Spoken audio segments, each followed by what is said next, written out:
Hello, नमस्कार प्यारे बच्चों, आइकॉनिक क्लासेस में आप सभी का स्वागत है। तो आज इस वीडियो में हम बात करने वाले हैं राजस्थान बोर्ड क्लास 10th के साइंस की बोर्ड कॉपी।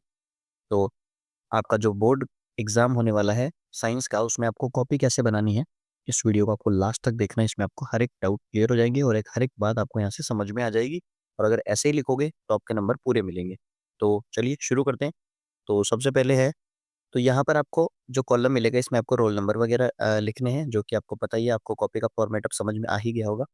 यहाँ पर आपको मीडियम लिखना है आपका, कि आपका हिंदी है या इंग्लिश है। फिर उसके बाद विषय हो जाएगा, यानी कि सब्जेक्ट, फिर डे, और फिर उसके बाद डेट यहाँ पर लिखना होता है।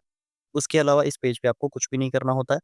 रोल नंबर आपको याद रखना है, एकदम प्रॉपर तरीके से भरना है। अगर उसमें कोई गलती हुई तो फिर आपके रिजल्ट में प्रॉब्लम आ सकती है, तो रोल नंबर में किसी प्रकार की कोई गलती ना करें।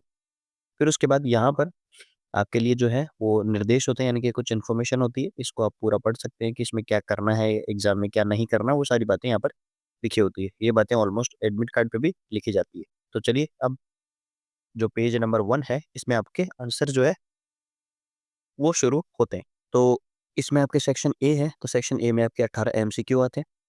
तो एमसीक्यूज के लिए आपको क्या करना है, एमसीक्यूज के इस आंसर को कुछ इसी प्रकार से लिखना है। यहाँ पे 3 कॉलम होते हैं। यहाँ पर कॉपी चेक करने वाला जो है टीचर जो नंबर देगा, यहाँ पर आपके क्वेश्चन नंबर होते हैं, और यहाँ पर आपको क्या लिखना होता है, जो आपका आंसर होगा। तो आपको साइंस की कॉपी में इस बात का ज़रूर ध्यान रखना है कि आपको ओनली आंसर आंसर नहीं लिखना है, यानी कि एबीसी करके नहीं लिखना होता है। लास्ट में उसका फाइनल आंसर भी यहाँ पर लिखना है। अगर कोई एबीसी ऐसे करके लिख रहा है तो फिर उसको टेबल में बंद करें। जैसे मान के चलिए इस प्रकार से आती है, तो ये टेबल आपको ऐसे बना के और फिर इसमें लिखें, अगर वो आंसर लिखना चाहे। बाकी आप ये गलती बिल्कुल ना करें। इसमें हो सकता है कि आपके नंबर कटे, क्योंकि कई बार क्या होता है कि हम ए मान के चले, जैसे ए लिखा हमने और वो बाद में गलत हुआ, तो हम उसी को काट के वहीं पे बी लिख देते हैं। तो कई बार तो समझ में आ जाता है, लेकिन टीचर को कई बार समझ में ना आए, इसलिए अपना फाइनल आंसर भी यहाँ पर लिख सकते हैं। उसके अलावा इस बच्चे ने देखो रफ वर्क यहाँ पर कर रखा है, तो रफ वर्क के लिए आप पीछे वाला पेज इस्तेमाल कर सकते हैं। वैसे यहाँ पर कर सकते हैं, पर या ना ही करें तो बेहतर है। आपको पीछे की तरफ रफ वर्क यूज़ करना है, पीछे के लिए अलग से पेज जो है वहाँ पर आते हैं। तो इस प्रकार से आपको सभी एमसीक्यूज़ भरने हैं। अगर कोई गलती हो जाए तो गलती को इस प्रकार से यहाँ पर एक लाइन से काट के फिर फाइनल आंसर को यहाँ पर लिखें। ज़्यादा गलतियाँ अगर हो रही है तो फिर इस लाइन, पूरी लाइन को स्किप करें और आगे वाली लाइन पे बढ़ जाएँ, वहाँ पर आप लिखेंगे। ऐसे अगर एक ही लाइन में बार-बार काटा-पीटी करके फिर लिखेंगे तो वो जो है वो पूरा पेज, पूरा आंसर गलत लगेगा और वो काट सकते हैं। उसके बाद आपको क्या करना है, तो उसके बाद आपके जो भी आंसर्स हैं, जो आपको पहले आते हैं, वो आपको करना है। कई बच्चों को डाउट होता है कि सेक्शन ए से ही शुरू करना है क्या? तो ऐसा बिल्कुल नहीं है। आप किसी भी क्वेश्चन से, किसी भी सेक्शन से शुरू कर सकते हैं। अगर आप सेक्शन से शुरू कर रहे हैं, तो यहाँ पर ऊपर की तरफ आपको सेक्शन लिखना है। और अगर आप क्वेश्चन वाइज़ स्टार्ट कर रहे हैं, तो फिर आपको सेक्शन नहीं लिखना। जैसे किसी को 5वाँ क्वेश्चन आ रहा है, तो फिर 5वाँ स्टार्ट करें, फिर उसके बाद किसी को दूसरा आ रहा है, तो दूसरा लिखें। उसमें आपको सेक्शन लिखना नहीं है। तो ये आपके एमसीक्यू हो जाएँगे, और एमसीक्यू में आपको कुछ इसी प्रकार से लिखना है। राइटिंग एकदम आपकी क्लियर होनी चाहिए, सामने वाले को समझ में आना चाहिए कि आपने क्या लिखना चाहा है या फिर क्या लिखा है। जो क्वेश्चन नंबर 2 है, वो आपके फिल इन द ब्लैंक का होता है। तो फिल इन द ब्लैंक के लिए आपको फाइनल आंसर लिखने होते हैं। याद रखना, कई बच्चे होते हैं पूरा क्वेश्चन लिख के फिर आंसर लिखते हैं, तो ऐसा ना करें। इससे टाइम आपका वेस्ट होता है। आपको केवल क्वेश्चंस नंबर लिखने हैं यहाँ पर, और उसके बाद जो भी उसका आंसर है, वो यहाँ पर लिखना है। तो एमसीक्यू और फिल इन द ब्लैंक में आपको किसी प्रकार की कोई गलती, कोई काटा-पीटी नहीं करनी है। और उसके बाद अगर कोई डाउट भी होता है, तो आप कमेंट सेक्शन में पूछ सकते हैं। अच्छा, मैंने यहाँ पर आपको 10 एमसीक्यू बोला, 10 नहीं 6 एमसीक्यू आते हैं, वो sorry fill in the blank आते हैं, तो उसमें आपको फाइनल आंसर लिखना है ओनली, और ऐसी गलती आपको नहीं करनी है कि उसको समझ में ना आए। चलिए बात करें क्वेश्चन नंबर 3 की।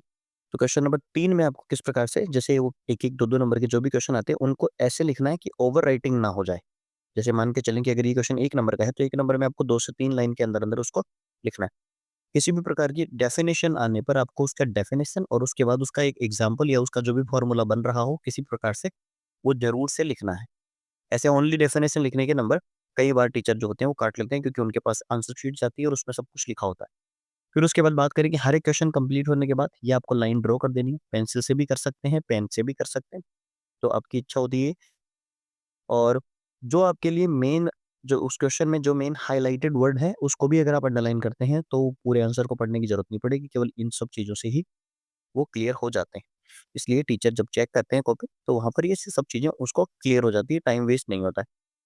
फिर हर एक प्रकार से आपको आंसर जो है, वो इसी प्रकार से डिज़ाइन करना है, इसी प्रकार से रिप्रेज़ेंट करना है। उसके अलावा जो डायग्राम आते हैं, तो डायग्राम आपको एकदम साफ-सुथरे और पेंसिल से बनाना है। ऐसा कोई कंपल्सरी तो रूल नहीं है, लेकिन पेन से बनाने पर गलतियाँ हो सकती है, लेकिन पेंसिल में आप इस चीज़ से बच सकते हैं। तो डायग्राम आप पेंसिल से ही बनाएँ।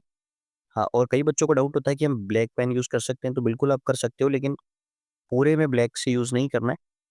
जैसे कोई टॉपिक हो गया, जैसे कोई डेफिनेशन आप लिख रहे हैं और उस डेफिनेशन में ये वर्ड जैसे अभी मायोपिया है, तो आप इसको आप ब्लैक पेन से लिख सकते हैं। उसके अलावा बाकी सभी आंसर आपको ब्लू पेन से ही सीखने हैं, वो भी बॉल पॉइंट पेन होना चाहिए। इस प्रकार से आपको साइंस की कॉपी बनानी है। डायग्राम आपके एकदम साफ-सुथरे होने चाहिए, समझ में आना चाहिए। कॉपी की आपको टेंशन नहीं लेनी है, कॉपी बहुत बड़ी है, इतनी आसानी से कॉपी नहीं भरती। पूरे 100 में से 100 नंबर आ जाएँगे, लेकिन कॉपी इतनी आसानी से नहीं भरती है। फिर उसके बाद जो भी बड़े क्वेश्चन आ जाएँगे, उन बड़े क्वेश्चंस में भी आपको इसी प्रकार से ध्यान रखना है, लिखना आपको एकदम प्रॉपर तरीके से है। डायग्राम पे लेबलिंग ज़रूर करनी है, याद रखना। अगर किसी को लेबलिंग याद नहीं होती है, कम से कम 2 से 3 या 3 से 4 तो आपको लेबलिंग करनी है, उसपे नाम लिखना ही। फिर उसके बाद जैसे अगला सेक्शन आने पे पेज आप स्किप करके जितना भी पेज उसमें बचा है, तो अगला सेक्शन एकदम नए पेज से स्टार्ट करेंगे, तो अलग से हाइलाइटेड होगा, पता चल जाएगा कि हाँ, अच्छा लिखा गया है।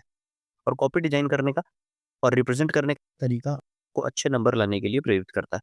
अगर आपकी कॉपी एकदम शुरू के 4-5 पेज में अच्छी तरीके से डिज़ाइन की गई है, तो टीचर ये सोचता है कि बच्चे ने अच्छा कुछ लिखा है, फिर आगे अगर माइनर गलती होती है, तो वो इसको इग्नोर भी कर देता है। लेकिन अगर आपके शुरू में ही काटा-पीटी हो गई और आपके 80 में से 80 नंबर पूरे आ रहे हैं, तो वो फिर आपके चांसेस हैं कि वो छोटी-मोटी गलतियों को भी वो बार-बार चेक करेगा। इसलिए काटा-पीटी बिल्कुल ना करें। अब जैसे इस टाइप का क्वेश्चन अगर 4 में इस टाइप से अगर आ जाए, तो फिर आपको इसमें जैसे डिफरेंस बताने वाले जो भी क्वेश्चन आते हैं, उनको इसी प्रकार से आपको लिखना है। टेबल यहाँ पे पेंसिल से या पेन से भी बना सकते हैं।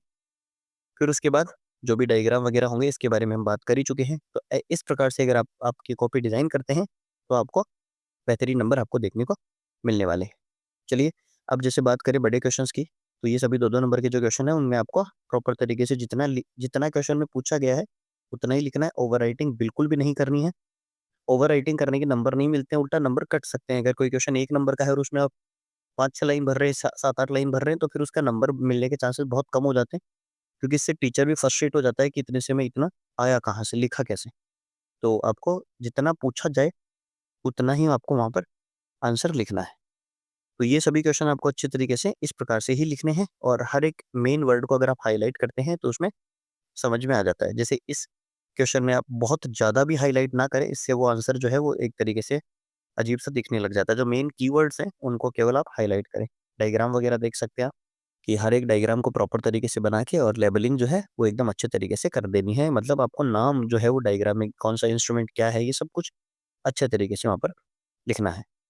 तो ये यहाँ पर जैसे बाकी 2-2 नंबर के जितने भी क्वेश्चन हैं, वो ये हो जाएँगे। उसके बाद सेक्शन सी है, तो सेक्शन सी में जैसे 3 नंबर का और सेक्शन डी में 4 नंबर के क्वेश्चन आते हैं। तो 3 नंबर के क्वेश्चन में लगभग 1 से डेढ़ पेज जितना तो आपको लिखना ही है। लगभग 1 पेज तो जाना ही चाहिए। आप खुला-खुला लिखें, जिसकी राइटिंग अच्छी नहीं है, वो वर्ड्स को खुला-खुला लिखें, ताकि राइटिंग इतनी तो समझ में आ जाए। तो ये जैसे सेक्शन सी का क्वेश्चन हो गया, 3 नंबर का है इस प्रकार से। फिर उसके बाद ये सेक्शन सी का ही पार्ट है 3 नंबर का, तो लगभग-लगभग 1 पेज के आस-पास इसने लिखा है। लाइन छोड़ के लिखेंगे तो आराम से 1 पेज तक चला जाएगा। फिर उसके बाद क्वेश्चन नंबर 16 ओह्म्स लॉ से पूछा था, तो वो भी क्या है, एक प्रकार से जितना भी उसमें डायग्राम वगैरह जो भी आपको बनाना है, ग्राफ वगैरह, वी वर्सेस आई का या V is equals to I R होता है, तो वो सब कुछ आपको इसी प्रकार से लिखना है। जिस क्वेश्चन में फ़ॉर्मूला हो, फ़ॉर्मूला लिखें, ऐसा यूनिट है, ऐसा यूनिट लिखें। अगर वहाँ पर ग्राफ कोई डायग्राम बन रहा है, तो उसको एकदम साफ-सुथरे तरीके से आपको वहाँ पर मेंशन करना है। फिर उसके बाद क्वेश्चन नंबर 17, ये भी 3 नंबर का क्वेश्चन है, तो इसमें आपको तरीके से एक्सप्लेन कर देना है। अब बात आती है सेक्शन डी की। तो सेक्शन डी में आपको क्या करना है, 4 नंबर का जो क्वेश्चन मिलेगा, उसमें बड़ा क्वेश्चन होगा, तो लगभग ये भी 1 से डेढ़ पेज तक का जाएगा। लगभग-लगभग इतना तो, और टुकड़ों में पूछा जाता है कि एक जैसे 4 नंबर का क्वेश्चन है, तो 1 + 1 + 1 ऐसे करके टुकड़ों में पूछा जाता है, तो उसी प्रकार से आपको आंसर लिखने हैं। आपको किसी प्रकार की कोई घबराहट नहीं होनी चाहिए, शुरू के 4-5 पेज में किसी प्रकार की कोई गलती नहीं होनी चाहिए। काटा-पीटी करने पर आपका जो है कॉपी रिप्रेज़ेंट करने के तरीके पे फ़र्क पड़ता है, और जिससे आपकी राइटिंग खराब हो सकती है, तो ऐसा बिल्कुल ना करें। फिर उसके बाद जो न्यूमेरिकल हैं और जो आपके लाइट वाले चैप्टर से क्वेश्चन है, यानी कि लेंस से जो इमेज फ़ॉर्मेशन आती है, वो यहाँ पर इस प्रकार से बना देनी है। और ये लास्ट क्वेश्चन, इसमें आपको ये इस प्रकार से लिखना है, और ये हो जाएगा। तो इस बच्चे ने पूरे 80 में से 80 नंबर प्राप्त किए हैं, और ये इसी वजह से आधे से ज़्यादा पॉसिबल हो पाया कि बच्चे ने लिखा अच्छा है। ये भी है कि सब कुछ सही लिखा है, लेकिन लिखने का तरीका भी बच्चे का अच्छा होता है, इसलिए टीचर यहाँ पर गुड के साथ जो है वो कॉपी चेक की है। लास्ट में जैसे ही आपका क्वेश्चन कंप्लीट हो जाए, द एंड या फिर समाप्त जैसे भी आप लिखना चाहें। फिर लिखने के बाद और फिर वहाँ पर क्या करना है आपको, ये आपके रोल नंबर भी अगर आप लास्ट में मेंशन करेंगे तो कोई इसमें बुराई नहीं है, आप लास्ट में अपने रोल नंबर यहाँ पर मेंशन कर सकते हैं। चलिए ये थी आपके लिए साइंस की बोर्ड कॉपी, आपको जैसे वहाँ पर बोर्ड एग्जाम में लिखना है एकदम वैसी। उसके अलावा यहाँ पर जो है हमने साइंस के बायोलॉजी, केमिस्ट्री और फिजिक्स के इंपॉर्टेंट क्वेश्चन ऑलरेडी अपलोड कर दिए हैं, तो जिन्होंने वो वीडियोज़ नहीं देखे हैं, लिंक आपको डिस्क्रिप्शन में मिल जाएगा, वहाँ से आप देख सकते हैं। चलिए, अगर वीडियो अच्छा लगा तो प्लीज़ वीडियो को लाइक कीजिए, अपने दोस्तों के साथ शेयर कीजिए और चैनल को सब्सक्राइब करना ना भूलें। मिलते हैं अगली वीडियो में, तब तक के लिए goodbye, best of luck.